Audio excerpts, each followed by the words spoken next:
Welcome to Talking Reconciliation, a series of conversations with community-based reconciliation practitioners from around the world. I'm Paul Komisarov, Executive Director of Global Reconciliation, an international NGO that promotes communication and dialogue across cultural, religious, political, and other kinds of difference. In this interview, I'm talking with Dr. Tin Myo Win, a long-term democracy activist in Myanmar.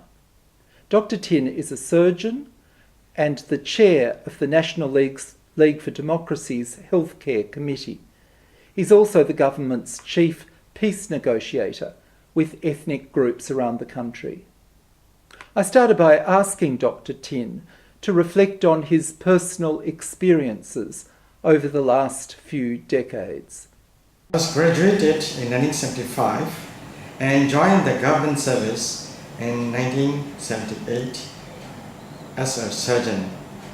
So when I was working in Rangoon General Hospital, I came across so many injured gunshot wounds during that time.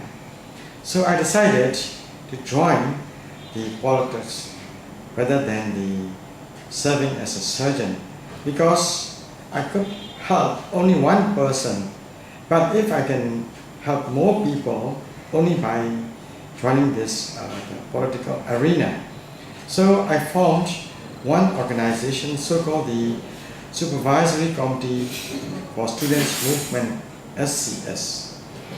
And then I was invited by Dawn San Suu Kyi to join her NLD political party. And then in 1989, I was detained and put into the prison for 3 years. I was released in 1992, and then I decided to work in Muslim Free Hospital. This is the only charity hospital at the time where I can help the people, where I can treat the people, especially the relatives of the political prisoners. Could you tell me a little bit about your time in prison? Yes, I was detained for 3 years and I've been tortured in 1990, especially after the election, and I was chained and I was not allowed to meet with the family for nearly 2 years. But after the change of the country leader from Senior General Somong to Senior General Tan Shui, I was released on 1st May 1992. Yes. So while I was working in Muslim Hospital, again I was allowed to meet with Dawn San Suu Kyi, because I was happened to be her family doctor since 1988. So, and again in 1996 to 2000, we worked together, and then traveling around over the country. And then again in 2000, she was again under house arrest. So, at that time, I am the only person who was allowed to meet with her and took the attention for the health problems. Again in 2006, the government wants to extend house arrest period, and one problem happened. That is, we used to call him a swimmer, who entered into her house, and I was detained for a few days to be a witness, to charge against her. When I refused, so I was still in the detention camp, and after about 2 weeks, I was released. Since then, I was working with the Free Hospital, helping so many people, especially the helpless people like the political prisoners and their family members. I wonder if you could reflect for me on your concept of reconciliation, and maybe more broadly the concept of reconciliation of the National League for Democracy. Yes. At present, the policy of the NLD is national reconciliation. If even we win majority in the coming election, the main policy will be national reconciliation. So all the options are opened to join, to work together with any parties or any groups. See, especially we want the same objectives to develop our country, to help our people. So in that case, my theory is why can't we work together for the development of the country and the people. Reconciliation is not necessarily the arms group, but also in some of the civilian organizations and the other political parties and so on. So now I'm working in that particular field as a liaison for the lady to talk to the military portions, with the ministers, with the cabinet members, with the armed groups leaders, and some of the CSOs, and also all the political parties.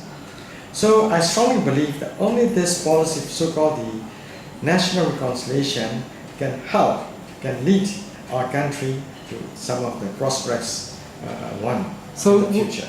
What will reconciliation mean? There are obviously some very deep wounds in the country, aren't there? Yes. What will the process of reconciliation entail here? Yes. Especially what important is our teaching of Buddha. I'm strongly believe in Buddhism. This is forgiveness, which is quite difficult for the normal person to do it. I've been tortured, I've been so many pressures given during even acting as a personal doctor to the lady. But what will be the benefit if I have something in my mind about the revenge or giving pressure back to them and so on? Because Nidda, the love, kindness and the sympathy, it's a main policy for the party as well as for myself. So this reconciliation means you have to forgive and forget what you have been pressured or getting tortured, something like that in the past. So we can work together wherever you are, wherever they will be. So for the country or for the people. So my concept is very simple, just forgiveness. And then you must use the capacity to build for the building of the country and for the betterment of the people. That's all. I would like you to explain a little bit further about your personal journey here. When you were being tortured or shortly after, were you already prepared for forgiveness, or is this something that you've had to work on developing over the years? We are taught since we are young in the Buddhism that when you suffered, what you've been faced is what you have done in the past. You see, you've taken money from some people, you have to give it back to him, that's all. Because I've done something wrong in my past life maybe even. So I don't have anything in my mind that means the forgiveness. But at the same time, do the betterment for the people, for the good thing for the people, means that you must have this peaceful mind so that your capacity goes up. Only when you have nothing in my mind about revenge or something like that. That's why after I've been tortured, I think I suffer not a lot. Because this is the same thing that you have to give it back, what you have taken in my past life, that's all. It is my concept, taught in the Buddhism. But your opponents in the army are Buddhist also. Yes. What is it? Why has it been so difficult for them to see things the way you see? There's a saying, the wise man thinks not only for one life, for the future, in the coming lives. Because some of the people, all of the Buddhism, they mainly concentrate on the only one life here, at present. For them, for the family, and that's all.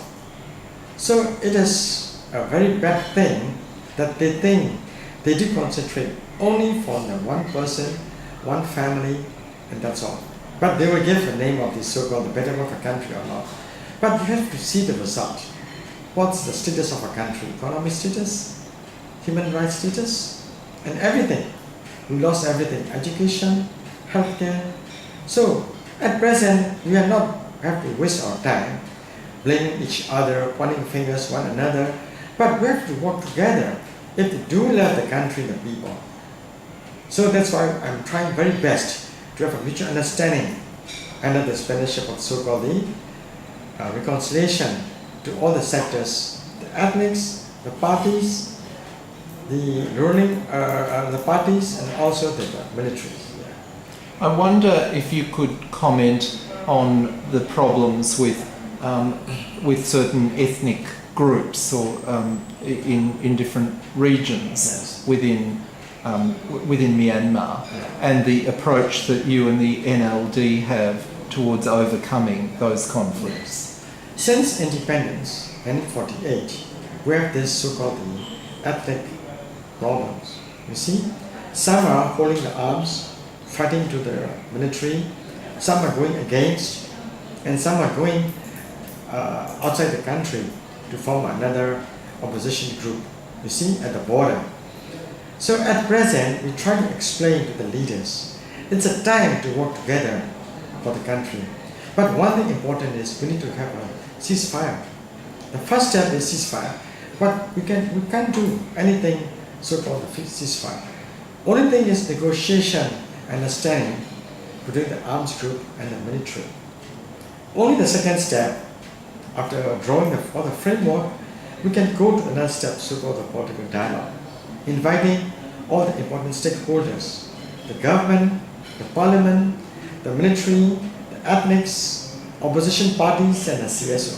These 6 sectors are most important for us to talk, but only when we had peace.